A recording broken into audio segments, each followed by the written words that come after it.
el tema que el Señor ha puesto en mi corazón tratar en el día de hoy. En el día de hoy es hablar de lo que es la jamartía. Jamartía, ese es el tema. Jamartía. ¿Cuántas veces erraste al blanco? Y yo le puse ahí para que ustedes lo vean el blanco y también para que ustedes vean que hay personas buenas y malas en este mundo. Hay personas buenas y hay personas malas. Pero ¿qué es jamartía? Jamartía es errar al blanco, equivocarse. Vamos a ir a la palabra de Dios. Vamos a ir en Romanos capítulo 7 y el versículo 17 dice el apóstol Pablo de esta manera: de manera que ya no soy yo quien hace aquello, sino el pecado. Ahí está la palabra pecado. Jamartía es pecado. Hoy se pronuncia la palabra pecado y ofendemos a la gente porque no entienden. El significado de la palabra pecado es jamartía, errar al blanco, equivocarse. Eso significa pecado, que mora en mí. Y yo sé que en mí esto es, en mi carne, dice el apóstol Pablo, no mora el bien, porque el querer el bien está en mí, pero no el hacerlo. Porque no hago el bien que quiero, sino el mal que no quiero, eso hago. Y si hago lo que quiero, ya no lo hago yo. Escuche, ya no lo hago yo, sino el pecado, la jamartía, ahí está, que mora en mí, la carne, en inglés es flesh. Así que queriendo yo hacer el bien, hallo esta ley, que el mal está en mí. Ahora, todos sabemos, seguro, querido hermano, amigo que nos está sintonizando, todos sabemos de una u otra manera que el ser humano es capaz de cometer errores. Cometemos errores, erramos al blanco. Hemos tomado decisiones malas en nuestra vida, quizás muchos de nosotros sin conocer a Dios, al Señor Jesús, otros conociendo al Señor, hemos tomado quizás decisiones malas, incorrectas. Y el apóstol Pablo, quizás el más grande hombre de Dios después de Jesucristo, lo dice de esta manera: la jamartía del término del griego, hamartín, que significa perder la marca o errar al blanco. Eso es equivocarse. ¿Cuántas veces tú te has equivocado? ¿Cuántas veces yo me he equivocado? Y se asocia esta palabra más a menudo con la tragedia griega, aunque también se utiliza en la teología cristiana. Jamartía, lo que respecta a la literatura dramática, fue utilizado por primera vez por Aristóteles en una poética, pero jamartía se entiende comúnmente para referirse al error o falla que conduce a una cadena de acciones de la trama que culmina en un cambio que como protagonista da su resultado. O sea que decimos que la paga del pecado es muerte, dice la palabra. Cuando cometemos un error, pagamos la consecuencia de ese error. Pero Dios no está aquí para señalarnos la culpabilidad. Acuérdate que Jesús no te señala la culpabilidad. Él vino a salvar y a rescatarte de ese hoyo que te has metido algún día, esas decisiones incorrectas que has tomado. Ahora, puede incluir un error de juicio, o por ignorancia, o por un defecto de carácter, o como se le conoce en el cristianismo, un pecado. Cometer un error, un pecado. Y jamartía se utiliza también en la teología cristiana debido al uso de la Septuaginta de la Biblia del Nuevo Testamento. Y el hebreo de chatá y su griego jamartía significan faltar o fallar a la marca o fuera de la marca. Ahí viste un blanco, le tiré y le erré al blanco. Tomé una decisión equivocada. O sea que si en el original se le conoce como pecado. Ahora el apóstol Pablo menciona las obras de la carne. ¿Y cuáles son las obras de la carne? Ahí dice todas las cosas malas que nosotros cometemos y erramos al blanco. Dice en Romanos 7:19, y manifiestas son las obras de la carne, que son adulterio, fornicación, inmundicia, lascivia, idolatría, hechicerías, enemistades, pleitos, celos, iras, contiendas, disensiones, herejías, envidias, homicidios, borracheras, orgías y cosas semejantes a estas, acerca de las cuales os amonesto, como ya os lo he dicho antes, que los que practican, ahí está, que los que cometen estos errores, tales como estos, no heredarán el reino de Dios. O sea, los que cometemos estos errores, los que cometen estos errores, dice, no heredarán el reino de Dios. Eso es lo que está diciendo la palabra de Dios en este momento. Bueno, ahora empecemos hoy, quiero hablar de un error, el error de Abraham, el padre de la fe. Quiero hablar de este error hoy, de Abraham. Abraham, de acuerdo a la palabra de Dios, entra en lo que todos conocemos, la mentira de Abraham. En Génesis capítulo 12, Dios le dice a Abraham, y haré de ti una nación grande, y te bendeciré y engrandeceré tu nombre y serás bendición. Dios escoge un hombre para usarlo. Dios te escogió a ti, me escogió a mí para usarte, para cumplir un plan, un propósito que Dios tiene diseñado en esta tierra. Lo hizo con Abraham. Lo escoge y le dice, te bendeciré y engrandeceré tu nombre y serás bendición. Ahora, hay una promesa que Dios le hace a Abraham y es hacer de él una nación grande y bendecida. Abraham iba a hacerle bendición para Dios. Y esto nos habla de que las promesas de Dios, como dice la palabra, son amén.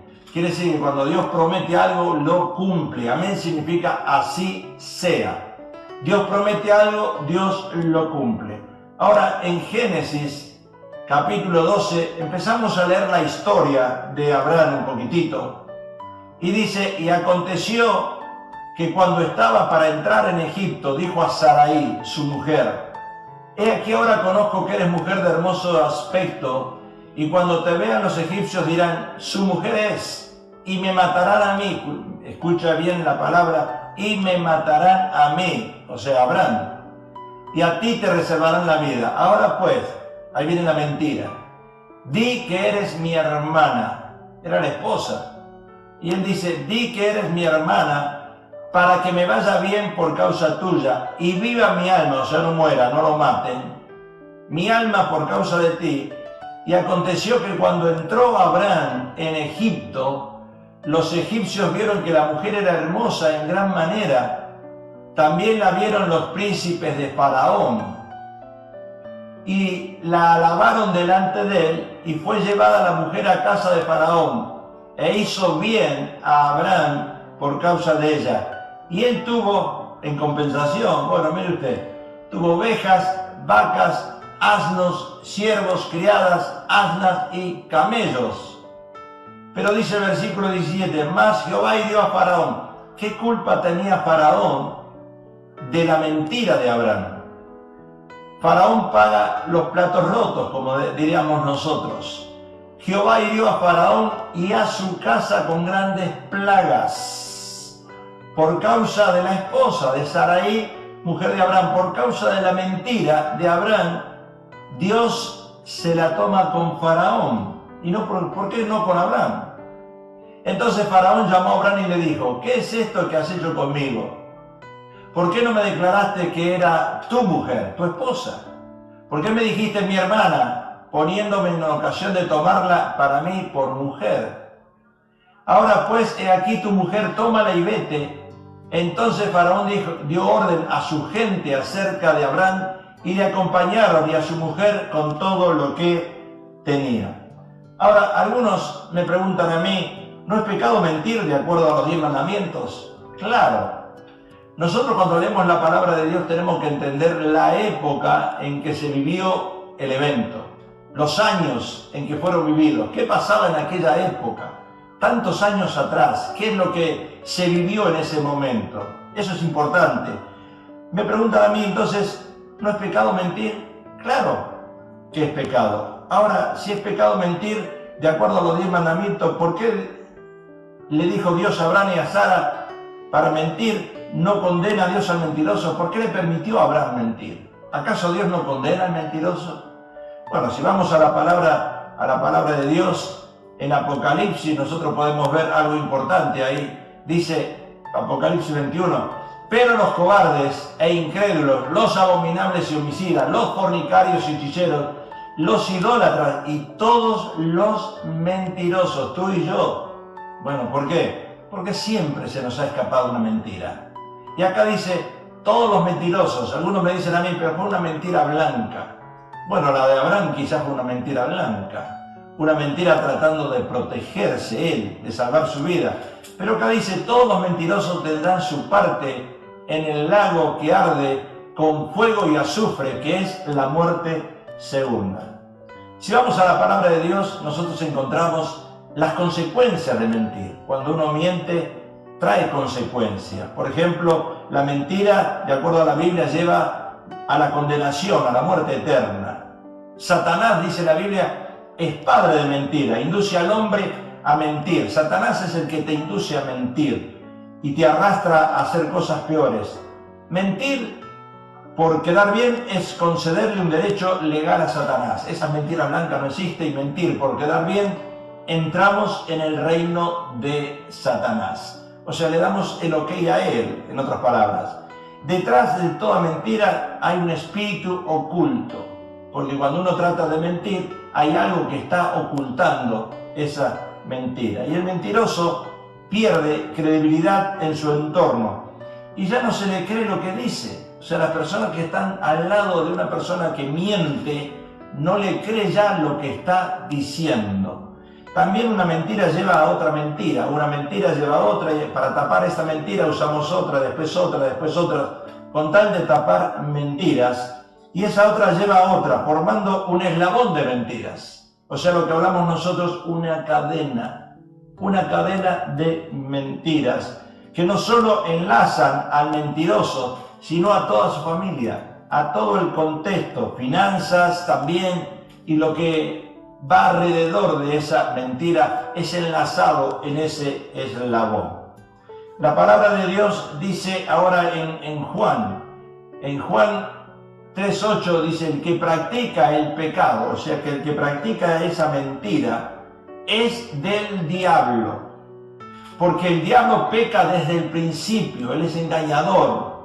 Para esto apareció el Hijo de Dios, Jesús, para deshacer las obras del diablo. Ahora, para deshacer las obras del diablo tenemos que dejar de mentir.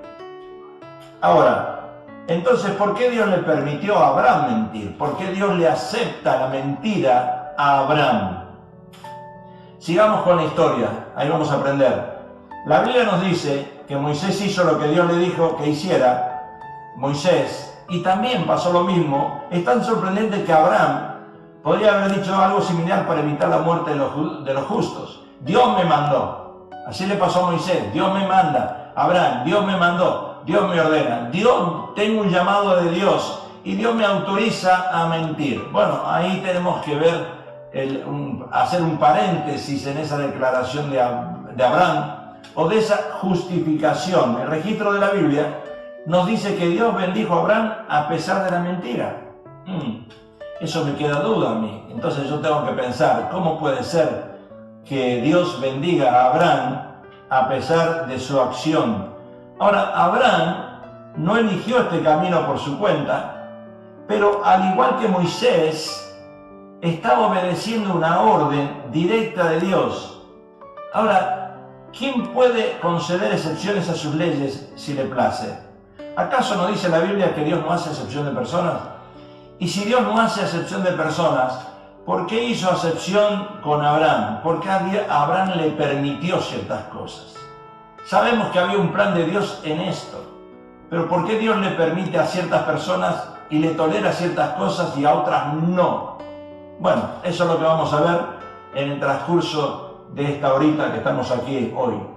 La preocupación de Abraham probablemente no era porque Sara parecía hermosa a sus 90 años, que dice la Biblia, de edad. Y podemos suponer que Sara era bonita, era una mujer hermosa a esa edad, pero lo más importante es que estaba conectada Sara a uno de los grandes hombres de Dios, hombres más ricos. Abraham era rico y con más influencia en aquella región. Y acuérdense que cuando hay poder, cuando hay dinero, detrás de ese dinero hay ciertas cosas que atraen a esa persona, lo hacen popular. Nosotros sabemos que el dinero te lleva a la fama, pero no porque uno es famoso por sí solo, sino porque tiene dinero detrás. Bueno, Abraham era un hombre que tenía dinero. En aquel entonces, ese harén de mujeres que se habla, no se habla de romanticismo, se habla de algo político. El dinero envuelve la política, y esto es lo que estamos viendo que le pasó en ese momento a Abraham. O sea, que Abraham usó una estrategia. Ahora, ¿podemos usar estrategias siendo cristianos? Bueno, en ciertas maneras podemos usar estrategias. Dios es un Dios de estrategias. Él también fue a la cruz, usó una estrategia para ir a la cruz. Usó un mandato de Dios. Jesús fue a la cruz porque el Padre se lo ordenó, pero usó una forma de estrategia para ir a la cruz. Y Abraham usó la estrategia de la mentira con Faraón para evitar que lo mataran. Ahora, ¿cuántas personas hoy en día que están viendo esta predicación, esta enseñanza, entienden lo que estoy diciendo? ¿Cuántas veces tú has usado alguna mentira para tratar de que no te lleven a preso, a la cárcel, para tratar de no pagar impuestos, para tratar de salir de un escollo o de algo que estabas metido? Siempre podemos decir, yo quiero justificar esa mentira.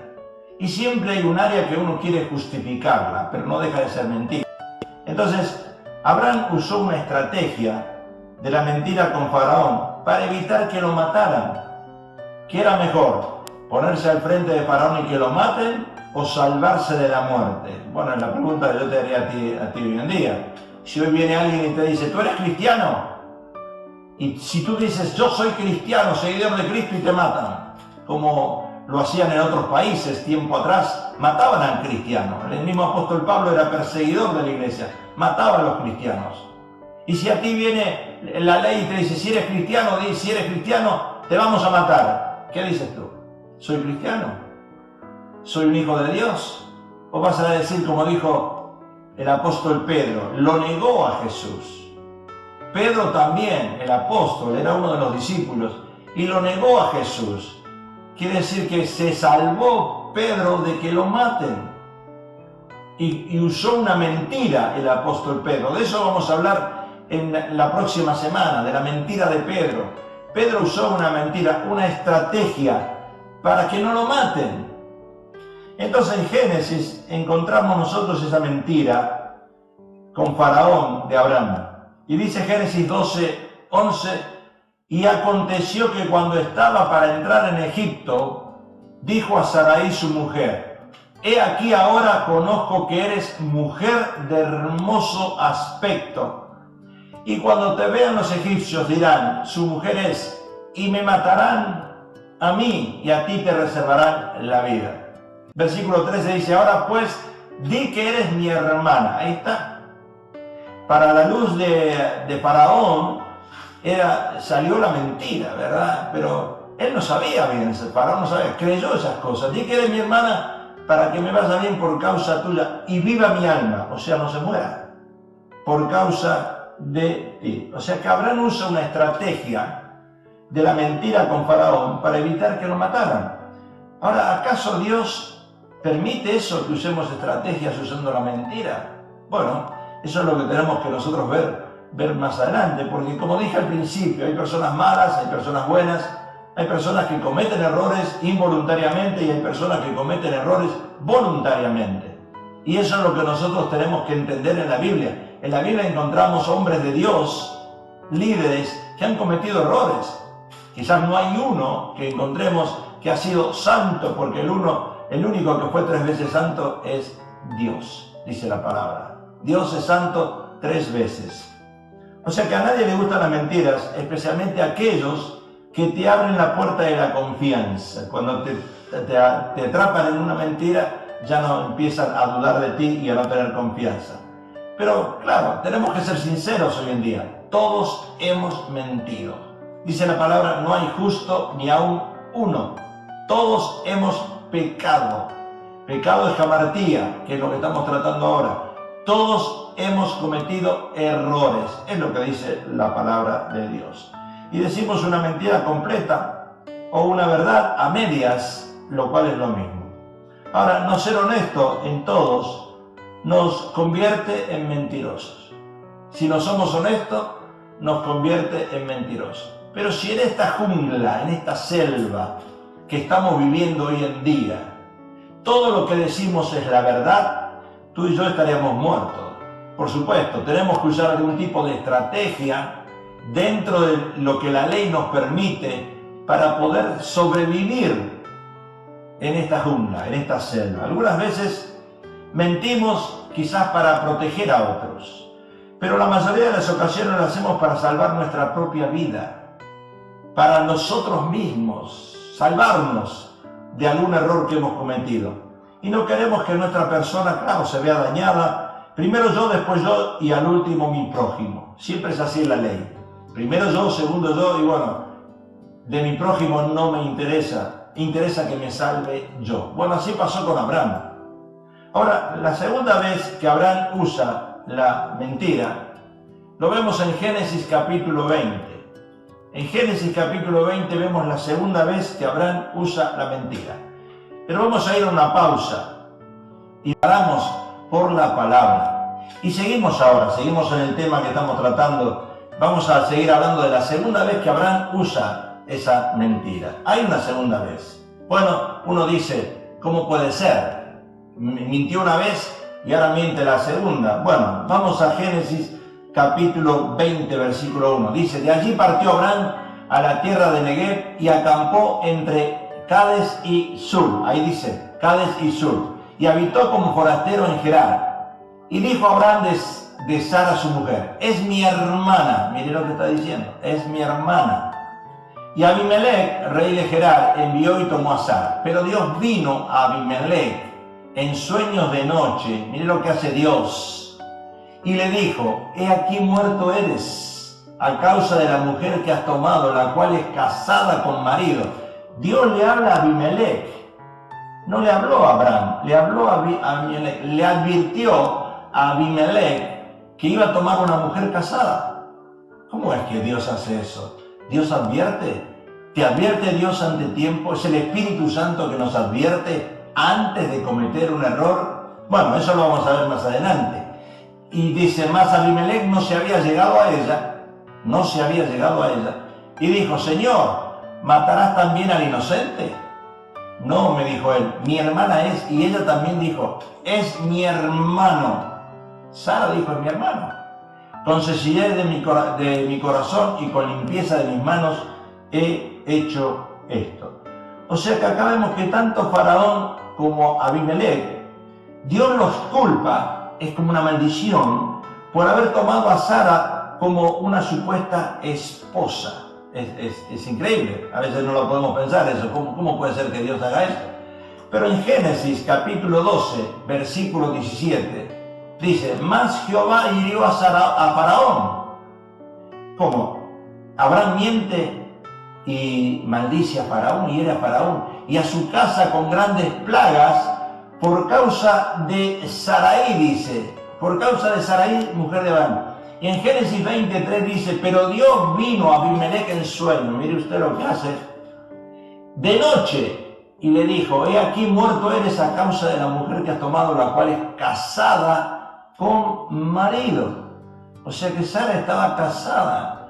Y Dios le habla a Abimelech, lo advierte, le advirtió. Ahora, supongamos que vamos a suponer que Abimelech hubiese tomado a Sara por mujer, y Dios no hubiese intervenido en sueño, hablándole a Abimelech, la simiente de dos diferentes personas hubieran estado a la puerta del vientre de Sara. ¿Y qué queremos decir con esto? Lo que dice Gálatas 3:16, ahora bien, a Abraham fueron hechas las promesas y a su simiente, la simiente de Abraham fue hecha la promesa, no de Abimelech. No dice y a las simientes, como si hablase de muchos. O sea que acá Abimelech no tenía nada que hacer en este caso. Es Abraham. Nosotros somos hijos de Abraham, venimos de la simiente de Abraham, no de Abimelech. Como si hablase de muchos, sino como de uno. Y a tu simiente, la cual es Cristo. O sea, acá vemos si el Redentor prometido, el Redentor, el Cordero de Dios, que Dios dio su vida para restaurar la raza humana y recuperar la tierra de manos del adversario. Cuando Cristo venga como Rey de Reyes y Señor de Señores, Él llevará consigo a todos los hijos de Dios. Viene el arrebatamiento, todos los hijos de Dios son arrebatados, y después de los 1000 años de descanso para la tierra, el Salvador vuelve con la Nueva Jerusalén y los santos que se llaman el Israel de Dios y la simiente de Abraham. Ahora, miren lo que pasa en la próxima transparencia, le quiero mostrar esto, que es importante. En Gálatas, si vosotros sois de Cristo, ciertamente la simiente de Abraham sois, o sea, somos hijos de Abraham.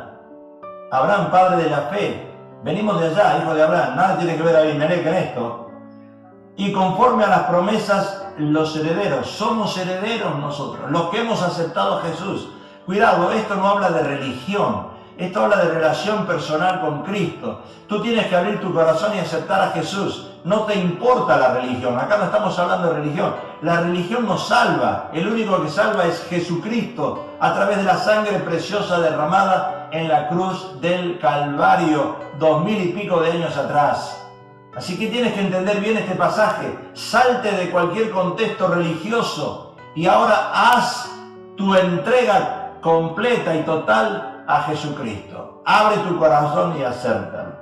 En cambio, Abimelec era rey de Gerar en la época de Abraham, y Abimelec fue el hijo de Jerobal y de su concubina de la ciudad de Siquem. Abimelec quiso reinar sobre toda Siquem, engañando a sus parientes y matando a todos los hijos de Jerobal, y así lo hizo, pero uno de los hijos, el más joven, llamado Jotán, logró escapar. Y este joven, lo dice la historia, lo dice la Biblia, este joven muchacho le dijo a la familia de Siquem lo que había sucedido. Más aún así, Abimelec reinó sobre Siquem por 3 años antes de las conspiraciones en su contra que comenzaron a levantarse. Reinó 3 años. Y este Abimelec respondió con fuerza bruta y mucha violencia en contra de los que se oponían a él, que aún sus propios comandantes buscaron quitarle el trono. No era una buena persona este Abimelec. ¿Cómo vamos a ser nosotros descendientes de Abimelec? Imposible. Por eso Dios le advierte a Abimelec en sueño. Escuche, esto es lo más importante de este tema, que Dios nos advierte en sueño antes de cometer un error.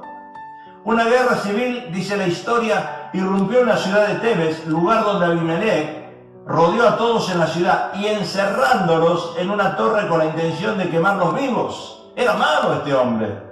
Pero una mujer arrojó desde lo alto una piedra de molino, la cual cayó sobre Abimelec, rompiéndole su cráneo. Mire cómo terminó. Una mujer le rompió el cráneo tirando una piedra. Así terminó este Abimelec. Y antes de morir porque estaba ahí ya por morirse, llamó a un escudero para que este escudero se le arrojara encima, lo atravesara con su espada, puesto que no quería morir, no quería que una mujer fuera quien lo había matado. Mire usted el orgullo de este hombre, ya estaba por morirse y fue una mujer que le arrojó una piedra y él no quería morir de esa manera, no en manos de una mujer. Llama a un escudero de él y el escudero se arroja, lo cual esa espada lo atravesó.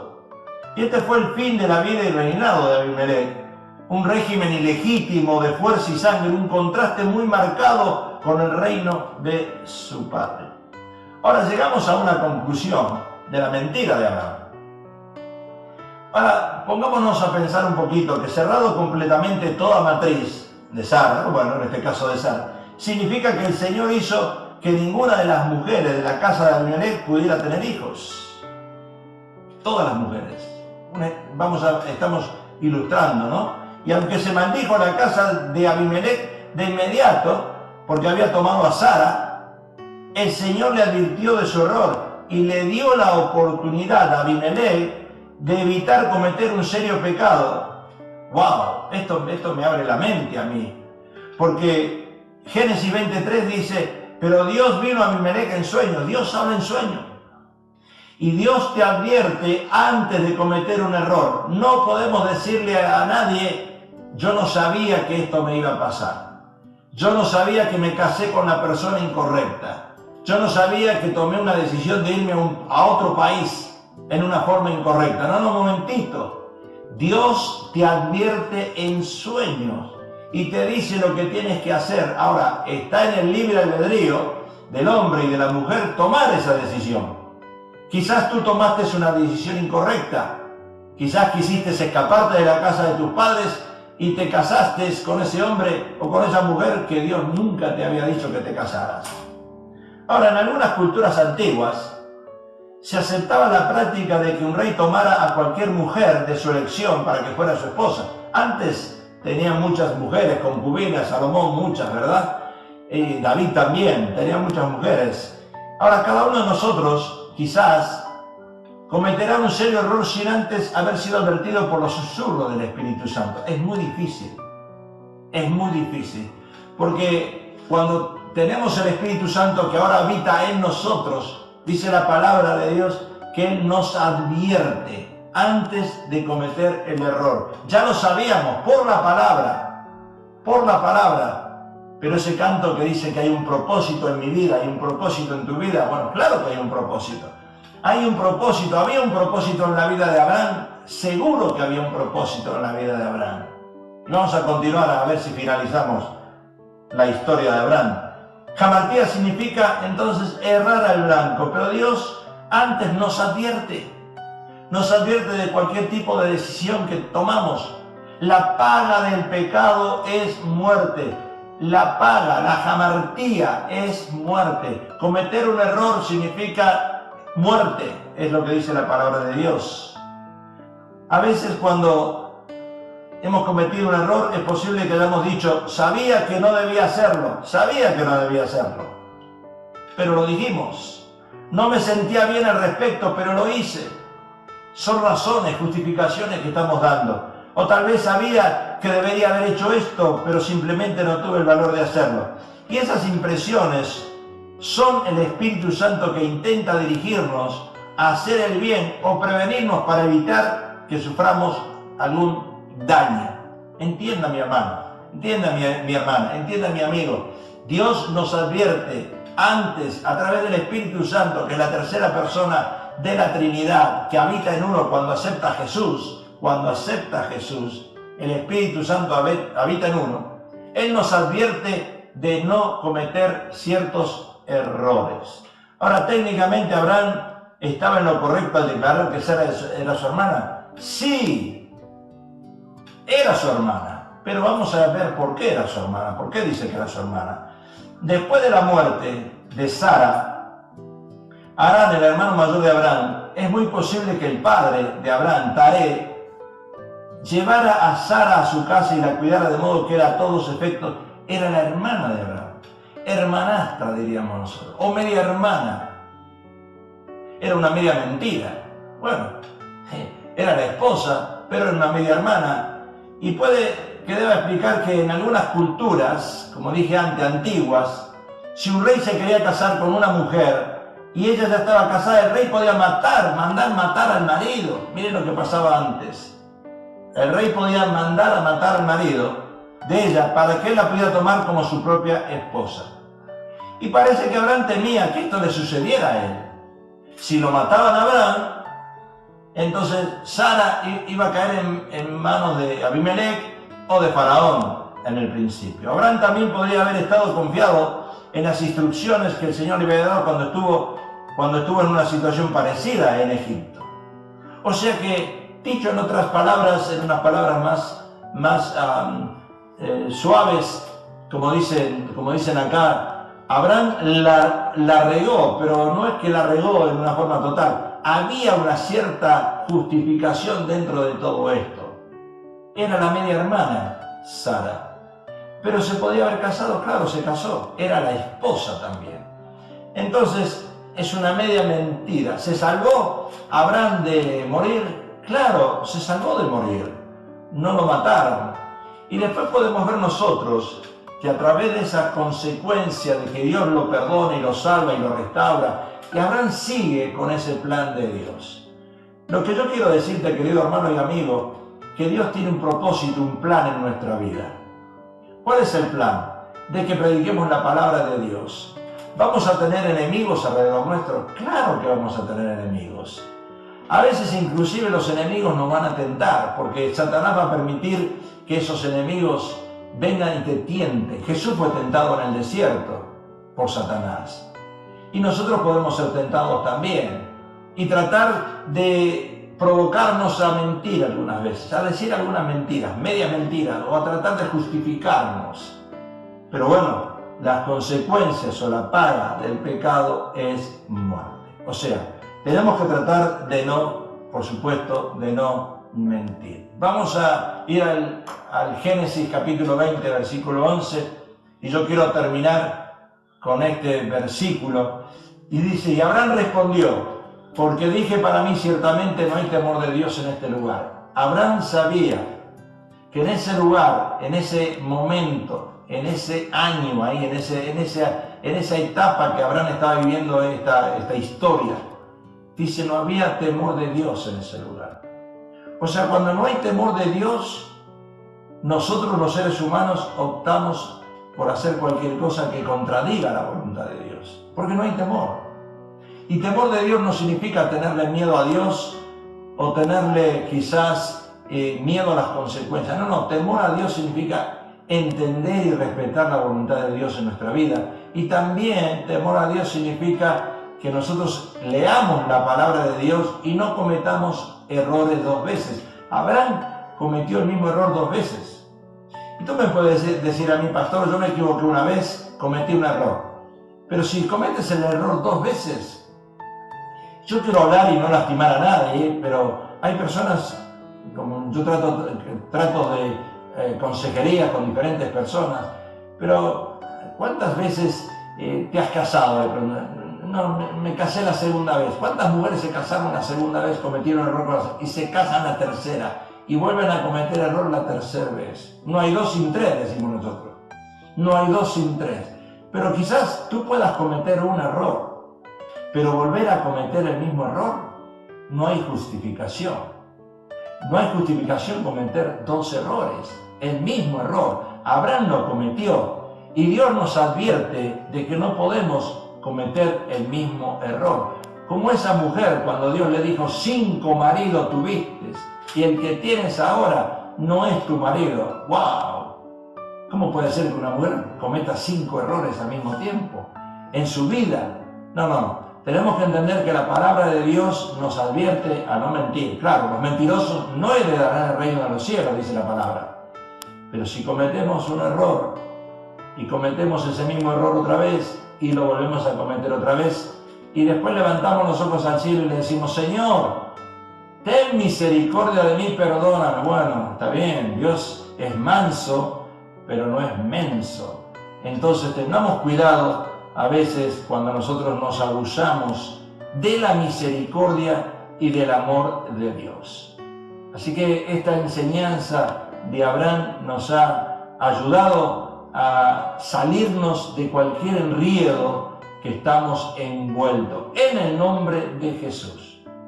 Yo voy a orar para terminar y la semana entrante vamos a hablar del error del apóstol Pedro. El error, la mentira del apóstol Pedro. El apóstol Pedro, que parecía un buen seguidor de Jesús, uno de los discípulos del Señor, también comete una mentira. Cuando vienen a buscarlo, a Jesús, para llevarlo a la cruz, lo encontraron al apóstol Pedro y le dijeron, ¿tú conoces a ese hombre? Y él dijo, no, yo no lo conozco. Pero eso la próxima semana, el próximo martes, a las 10 de la mañana del escritorio del pastor, vamos a